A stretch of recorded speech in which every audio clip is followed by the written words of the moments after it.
გლობალიზაცია, ეკონომიკური, პოლიტიკური, კულტურული, სამეცნიერო, ტექნიკური უნიფიკაციისა და ინტეგრაციის ეპოქა, საზღვრების წაშლის, დიდი გაერთიანების ხანა. თანამედროვე სამყაროს მთავარი მონაპოვარი და როგორც თანდათანობით სულ უფრო ცხადი ხდება მთავარი გამოწვევა. და რაოდენ ბანალურადაც არ უნდა ჟღერდეს, მედლის ორი მხარისა არ იყოს უნაკლო არც სამყაროს გაერთიანების იდეა აღმოჩნდა. რაციონალურად გამოვიყენოთ გლობალიზაციის სიკეთეები და ვებრძოლოთ მის უარყოფით მხარეებს. ასეთია დღეს თანამედროვე მსოფლიოს გადარჩენის პროგრამა.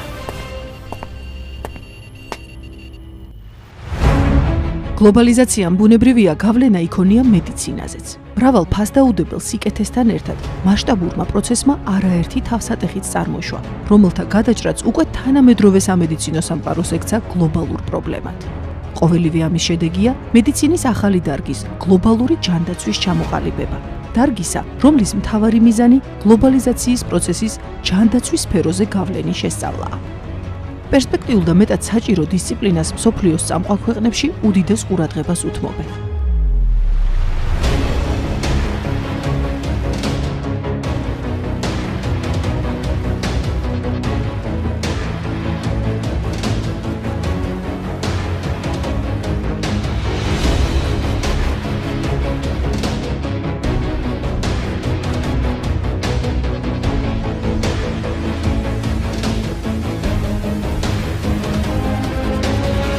ამჯერად სწორედ გლობალური ჯანდაცვის დარგში უცხოეთში მოღვაწე თანამემამულეს გაგაცნობთ. ადამიანს, რომელმაც ქვეყნის ფარგლებს გარეთ დიდ წარმატებას მიაღწია და ახლა სურს საკუთარი ცოდნა და გამოცდილება საქართველოს მოახმაროს. გიორგი შაქარიშვილის გზა გლობალურ ასპარეზამდე თბილისიდან დაიწყო. დიდარი სამედიცინო ტრადიციების მქონე ოჯახის შვილს პროფესიის არჩევაზე ბევრი არ უფიქრია. 1994 წელს თბილისის სახელმწიფო სამედიცინო უნივერსიტეტის სამკურნალო ფაკულტეტი დაამთავრა და კლინიკურ მედიცინაში აპირებდა მოღვაწეობას. თუმცა ქვეყანაში შექმნილი რთული ვითარების გამო მისი ცხოვრება სულ სხვა სცენარით წარიმართა და კარდიოლოგიის ნაცვლად ახალგაზრდა ექიმის პროფესიული გზა სრულიად შემთხვევით საზოგადოებრივმა ჯანდაცვამ გადაკვეთა. პროფესიული განვითარება ჩემი თაობისთვის სამწუხაროდ ძალიან რთულ პერიოდს დაემთხვა. ეს იყო პერიოდი, როდესაც საქართველოში მიმდინარეობდა სამოქალაქო ომი, შემდეგ აფხაზეთის კონფლიქტი, სამაჩაბლოს კონფლიქტი, ეკონომიკური კრიზისი. ძალიან ბევრმა ნიჭიერმა და პერსპექტიულმა ახალგაზრდამ იმ დროისამ ვერ გამოიჩინა თავი, ვერ მოახერხა საკუთარი შესაძლებლობის რეალიზება. ზოგს გაუმართლა. ჩემ შემთხვევაში მოხდა ერთგვარი გადახვევა წინასწარ დაგეგმილი გზიდან, რადგან დაგეგმილი გზა იყო კლინიკური საქმიანობა.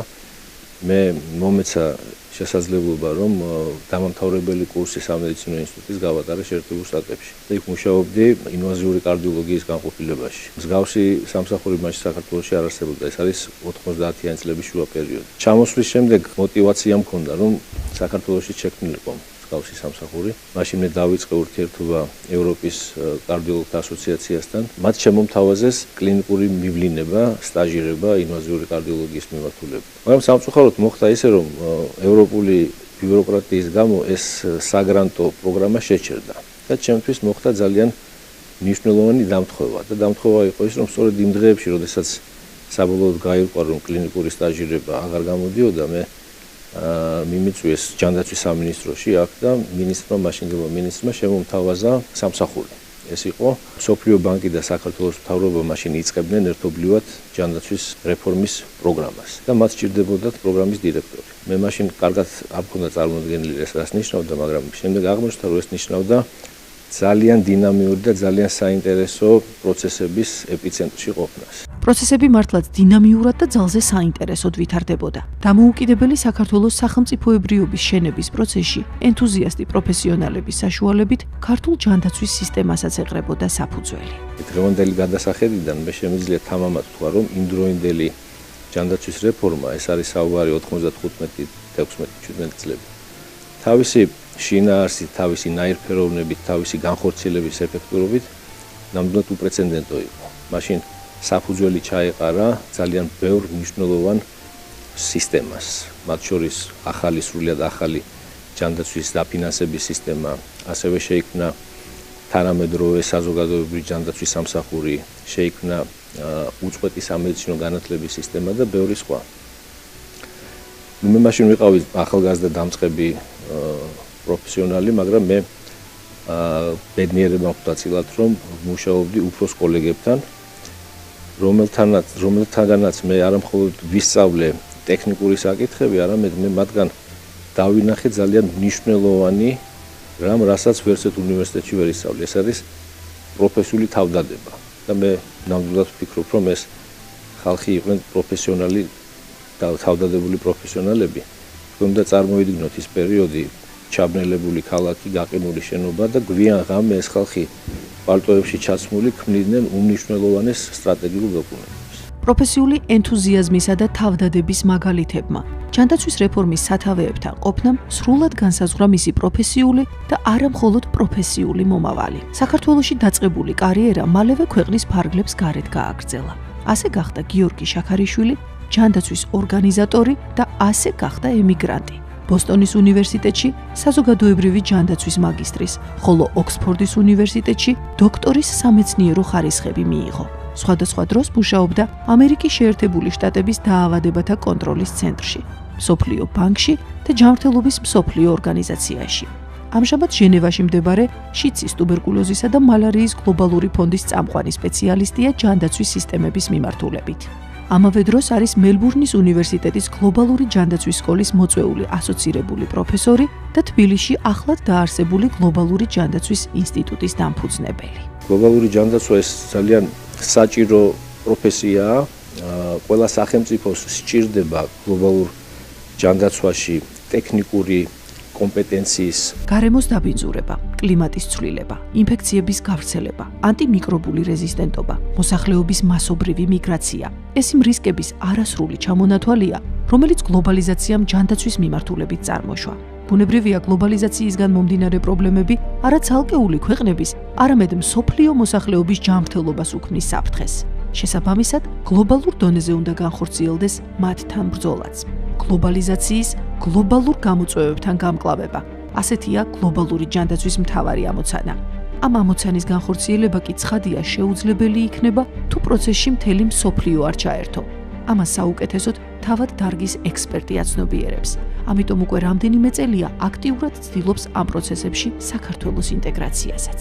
პარადოქსულად მოხდა ისე, რომ მთელს აღმოსავლეთ ევროპაში ეს პროცესი ჯერ არ დაწყებულა. გლობალური ჯანდაცვის როგორც აკადემიური დისციპლინის დამკვიდრება ჯერ არ დაწყებულა.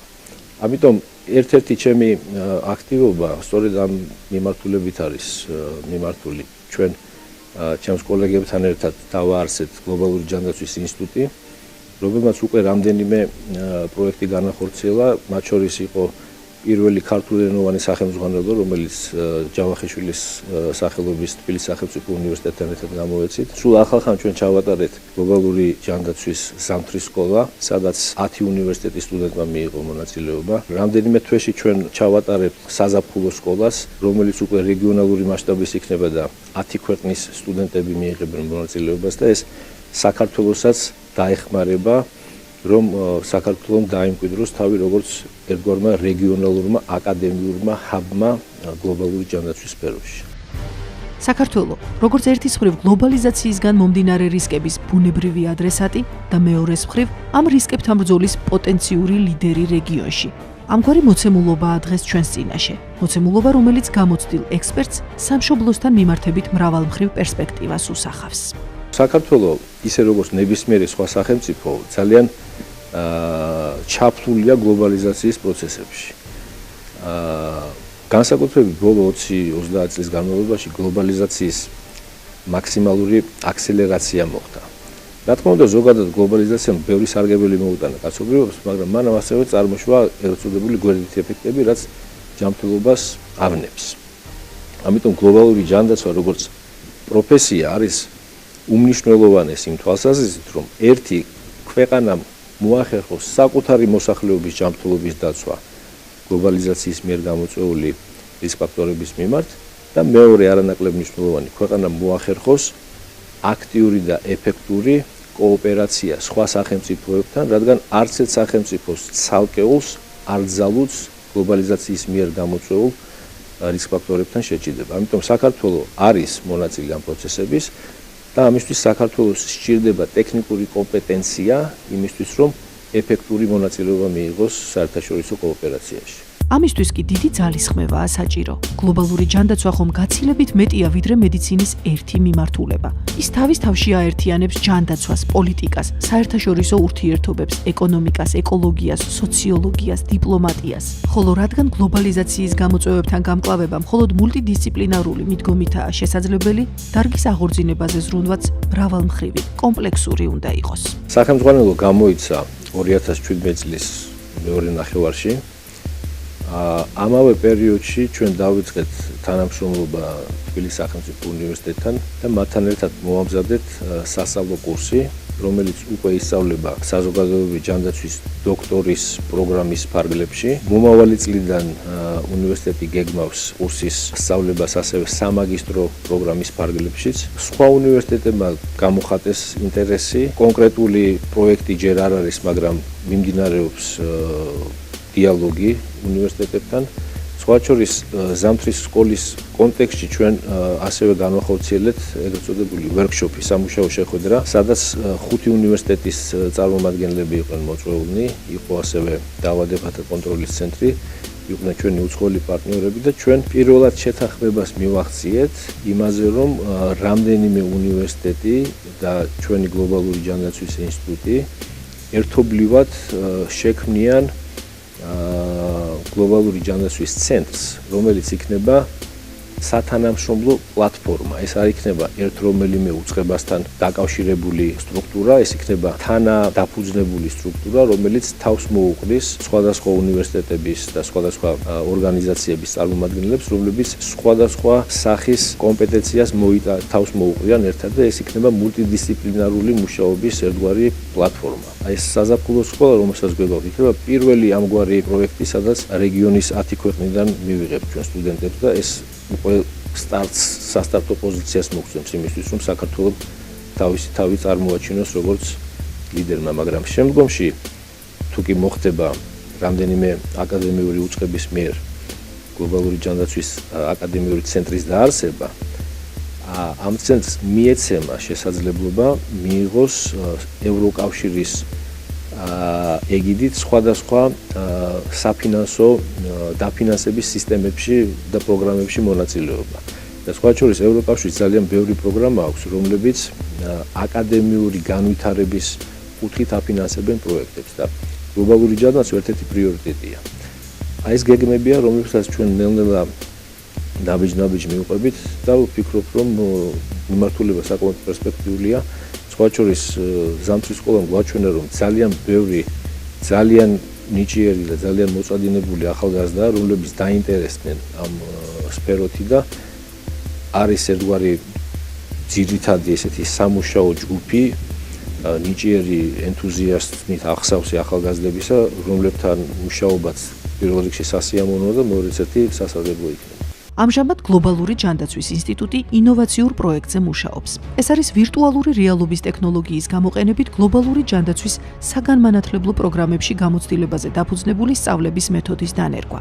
აღსანიშნავია, რომ პროექტის როგორც იდეა, ისე დაფინანსება და განხორციელებაც მთლიანად ქართულია. სამაგიეროდ, პროექტის შედეგად მიღებულ პროდუქტს მსოფლიოს წამყვან უნივერსიტეტებში გამოყენების დიდი პერსპექტივა გააჩნია. ერთი სიტყვით, საქართველოში საზოგადოებრივ ჯანდაცვაში პროფესიული კადრების პირველი თაობის წარმომადგენელი კვლავ ქვეყანაში ჯანდაცვის ახალი მიმართულების განვითარების სათავეებთანაა. ოღონდ ერთი განსხვავებით. ამჯერად ემიგრანტის თვალით აფასებს აქ შექმნილ ვითარებას და ბუნებრივია ამ გადმოსახედიდან უფრო ნათლად ხედავს პრობლემებსაც და პერსპექტივებსაც. და კიდევ, უწინდელისგან განსხვავებით, ახლა თვისობრივად განსხვავებულ საფეხურზეა თავად ქართული ჯანდაცვის სისტემა. პირველ რიგში ნამდვილად უნდა ითქვას, რომ დღევანდელ სისტემაში, ჯანმრთელობის დაცვის დღევანდელ სისტემაში ნამდვილად არის წარმატებული ელემენტები. მათ შორის ალბათ ყველაზე მთავარი ფლაგმანი, თუ შეიძლება ასე ითქვას, არის C ჰეპატიტის ელიმინაციის პროგრამა, რომელიც მთელ მსოფლიოში უპრეცედენტოა. ასევე ძალიან ეფექტურად მუშაობს საზოგადოებრივი ჯანდაცვის სამსახური, დაავადებათა კონტროლის ეროვნული ცენტრი, მისი ლაბორატორიული სიმძლავრეები და მისი ტექნიკური კომპეტენცია ერთ-ერთი საუკეთესოა არა მხოლოდ რეგიონში, არამედ საერთაშორისო მასშტაბით. ძალიან საინტერესოდ მიმდინარეობს საყოველთაო ჯანდაცვის სტრატეგიის განხორციელება და არის კიდევ სხვა მომენტები, რომელთა აღნიშვნაც შეიძლება. მაგრამ ალბათ არ უნდა მოვერიდოთ ჯანსაღკრიტიკასაც, რადგან არის საკითხები, რასაც ჩემის აზრით მეტი ყურადღება სჭირდება. მათ შორის გამოვყოფდი ზოგადად სამედიცინო დახმარების სისტემის საკმაოდ დაბალ ხარჯ-ეფექტურობას. მე ვფიქრობ, მიუღებელია, როდესაც სამედიცინო დაწესებულებების ნაწილი მუშაობს ძალიან მაღალ პროფიტულ მარჟაზე. განსაკუთრებით ეს მიუღებელია მაშინ, როდესაც პროფიტის წყარო ეს არის საბიუჯეტო რესურსი. მე ვფიქრობ, ასევე ყურადღება აქვს მისაქცევი სამედიცინო დახმარების ხარისხის გაუმჯობესებას. და სხვა შორის ეს ორი საკითხი, დაფინანსება და ხარისხი, ერთმანეთთან კავშირშია, რადგან დაფინანსების დღევანდელი სისტემა ერთგვარად ხელს უწყობს სამედიცინო საქმიანობის გადაქცევას ბიზნესზე ორიენტირებულ მეწარმეობად და მოგების პროფიტის გაზრდა ხშირად ხდება სწორედ ხარისხის დაკლების ხარჯზე, რაც თავისთავად მიუღებელია. ასევე ყურადღება უნდა მიექცეს კადრების მომზადებას. საქართველო არის ერთადერთი ქვეყანა მსოფლიოში, სადაც ერთ სულ მოსახლეზე გადაანგარიშებით უფრო მეტი ექიმია ვიდრე ექთანი. მათ შორის ეს არა მხოლოდ ექიმები, არამედ ერთ-ერთი პირველი ქვეყანაა ასევე მსოფლიოში, სადაც ყველაზე მაღალი რაოდენობა მაღალი აკადემიური რეგალიების და ხარისხების. ჩვენი დღევანდელი სისტემა იძლევა შესაძლებლობას, რომ ადამიანი გახდეს მეცნიერებათა დოქტორი და პროფესორი ისეთ პირობებში, სადაც აბსოლუტურად არ არის კვლევითი და სამეცნიერო ინფრასტრუქტურაც კი. მე მესმის კარგად ადამიანის მისწრაფება რეგალიებისადმი და წოდებებისადმი, მაგრამ სისტემამ უნდა მოახდინოს ამის კონტროლი და ამას ყურადღება სჭირდება. ამ ხარვეზების აღმოფხვრა კი მათ შეუძლიათ, ვისაც ზურგს დიდი პროფესიონალიზმი, ცოდნა და გამოცდილება. იმავდროულად კი სამშობლოს სიყვარული უმაგრებს. შესაბამისად, შექმნილი ვითარების გამოსწორების უდიდესი რესურსი სწორედ ქართულ ემიგრაციაშია. ემიგრაცია ზოგადად ძალიან საინტერესო ფენომენია და მის მრავალ ასპექტზე შეიძლება საუბარი. მე გამოვყოფდი ერთ ასპექტს, რომელიც ჩემის აზრით საკმაოდ მნიშვნელოვანია დღევანდელ ვითარებაში. იცით, ჩვენ როგორც საზოგადოება და როგორც ერი ამჟამად ვიმყოფებით სახელმწიფოებრივი მშენებლობის ძალიან მნიშვნელოვან პროცესში. და მე მეჩვენება, რომ ამ პროცესში ჩვენ ძალიან დიდ ყურადღებას ვუთმობთ პოლიტიკურ, ეკონომიურ, სოციალურ რეფორმებს, დემოკრატიული ინსტიტუტების განვითარებას, ინსტიტუციონალურ მშენებლობას, რაც ბუნებრივია ძალიან მნიშვნელოვანია და ძალიან საჭიროა. მაგრამ ამავე დროს ჩვენ ვფიქრობ, რომ გვავიწყდება ის, რომ წარმატებული სახელმწიფოს საფუძველი არის ძლიერი საზოგადოებრივი ბაზისი. აი თუ ნახავთ ჩვენ წარმატებულ სახელმწიფოებს, იგივე შვეიცარია, თქვა სკანდინავიის ქვეყნები, იაპონია, ბევრი სხვა, იმ საზოგადოებებს აქვთ ერთგვარი საზოგადოებრივი ნორმები, ერთგვარი ფასეულობათა სისტემა, რომელიც არ არის რაღაცა ქაღალდზე დაწერილი ოფიციალური დოკუმენტი. ეს არის იმ საზოგადოების წიაღში შექმნილი ფასეულობათა სისტემა, რომელიც მისადაგებულია მათ კულტურასთან, მათ ხასიათთან, მათ ისტორიასთან. და ადამიანი ამას ადრეული ასაკიდან ითვისებს. ეს მას ეხმარება საზოგადოებასთან ადაპტაციაში. ხოლო საზოგადოების ინდივიდუალურ წევრებს ეს ეხმარება ერთმანეთთან ურთიერთობის გაადვილებაში. და შესაბამისად საზოგადოება ფუნქციონირებს როგორც ერთიანი სოციუმი. ეხლა რატომ ვუკავშირებ ამას მე ემიგრაციის თემას? ვუკავშირებ იმიტომ, რომ ემიგრანტების ის კოჰორტა, რომელიც ქვეყნიდან, საქართველოსგან გავიდა 90-იანი წლების დასაწყისში, მათ თან გაიტანეს ის ფასეულობრივი სისტემა, რომელიც იმდროინდელ საზოგადოებას ჰქონდა ჩვენთან. და მე ვფიქრობ, რომ ფასეულობათა ის სისტემა ძალიან განსხვავდებოდა იმისგან, რაც ჩვენ დღეს გვაქვს. უფრო მეტიც, მაშინ გაცილებით მეტი იყო კონსოლიდაცია, მაშინ გაცილებით მეტი იყო ჰარმონიულობა საზოგადოებაში, რაც ჩვენ მნიშვნელოვანწილად დაგვეხმარა ისეთი მნიშვნელოვანი ეროვნული მიზნის მიღწევაში, როგორიც არის დამოუკიდებლობის მოპოვება. მაგრამ შემდგომ გარეგანი манипуляციების, ძირითადად გარეგანი манипуляციების შედეგად მოხდა ამ ფასეულობათა სისტემის აღრევა. მე ვფიქრობ, რომ ეს დღესაც გრძელდება. შეიძლება ეს არ არის იმდენად გარედან манипуლირებული, თუმცა ალბათ არც უამისობაა. მაგრამ შიგნითაც ძალიან ბევრი ფაქტორებია. მაგალითად, ეს ტელესერიალები, კომედი შოუები, ტოკ-შოუები საინფორმაციო ველი არის შექმნილი, სადაც ჩვენი საზოგადოება არის ჩაფლული, რომელიც ამჟღავნებს და ავრცელებს ნებსით თუ უნებლიეთ განსხვავებულ ფასეულობათა სისტემას, იმისგან, რაც ჩვენ საზოგადოებას 20-30 წლის წინ ახასიათებდა. და ამ ხალხმა, ემიგრანტებმა, ეს სისტემა გაიტანეს და იქ მოხდა ამის კონსერვაცია. იმ კოჰორტას ემიგრანტებისას ეხლა უკვე მეორე თაობა წამოეზარდა. ესენი არიან 25-30 წლის ახალგაზრდები, რომლებმაც ეს მიიღეს და ამას დაამატეს ახალი უნარჩვევები. მაგალითად, ძალიან ბეჯითი შრომით თვითდამკვიდრება, რადგან მათ უთანასწორო კონკურენტულ პირობებში უწევთ ყოფნა. მათ გაითავისეს ერთმანეთის მიმართ მხარდაჭერა, ხელის გაწვდენა, ალტრუიზმი, საზოგადოებრივი მხარდაჭერის სისტემა. ამიტომ ემიგრაციულ წიაღში დღეს არის საზოგადოებრივი რესურსი, ჩემისადმი, რომლის რეიმპორტით ჩვენ საზოგადოებაში შესაძლებელი გახდება უკვე აქ საზოგადოებრივი ბაზისის გაძლიერება. და ჩემის აზრით ეს უნდა იყოს ეროვნული პროექტი, ეს არ უნდა იყოს სახელმწიფოებრივი ან სახელისუფლებო პროექტი, ამას უნდა მიეცეს გარკვეული რაღაც სამოქმედო გეგმა და ეს უნდა განხორციელდეს. და ამაში ემიგრანტებს საკმაოდ მნიშვნელოვანი როლის შესრულება შეუძლია. ემიგრანტების ძალაზე სხვა თუ არაფერი ჩვენი ქვეყნის ისტორია მეტყველებს. გამოცდილება მოწმობს, რამდენად დიდი საქმის გაკეთება შეუძლიათ ქვეყნის ფარგლებს გარეთ მცხოვრებ პატრიოტ პროფესიონალებს. საუკუნის წინ, როდესაც ქართულ სახელმწიფოებრიობას, იმავდროულად კი ქართულ მეცნიერებას ეყრებოდა საფუძველი, ეს პროცესი თავის თავზე სწორედ ემიგრანტებმა აიღეს.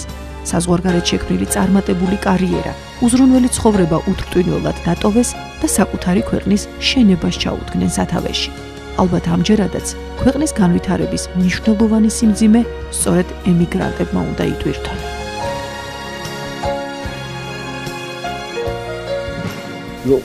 ცალსახად შეიძლება ითქვას, რომ მნიშვნელოვანი ნაკადის დაბრუნება ალბათ კვალს დაამჩნევს, როგორც კლინიკურ, ისე ჯანდაცვის მმართველობითი სისტემის ფუნქციონირებას.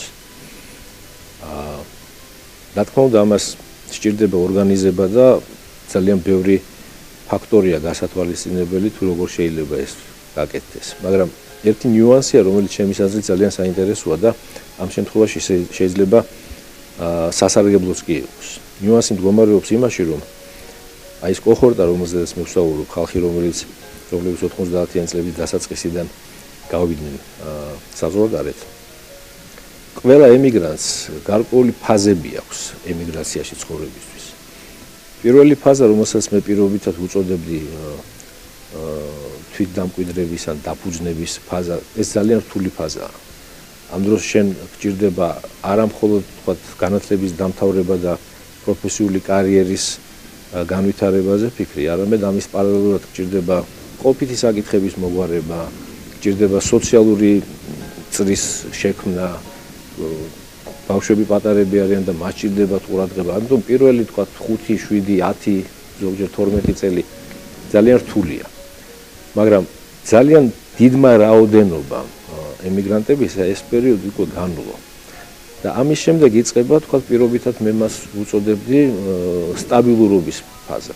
როდესაც პროფესიული მიზანი უკვე მიღწეულია, სამსახურში სტაბილური ვითარება, საყოფაცხოვრებელ პირობები მეტნაკლებად მოგვარებულია და ხედავ, რომ ის ძალისხმევა, ის ენერგია, ის დრო, რომელსაც ასე ჭარბად ხარჯავდი გასული წლების განმავლობაში თვით დასამკვიდრებლად, ეხლა უკვე დეფიციტში აღარ აქვს, ეხლა უკვე პირიქით ჭარბად გაქვს და გიჩნდება სურვილი და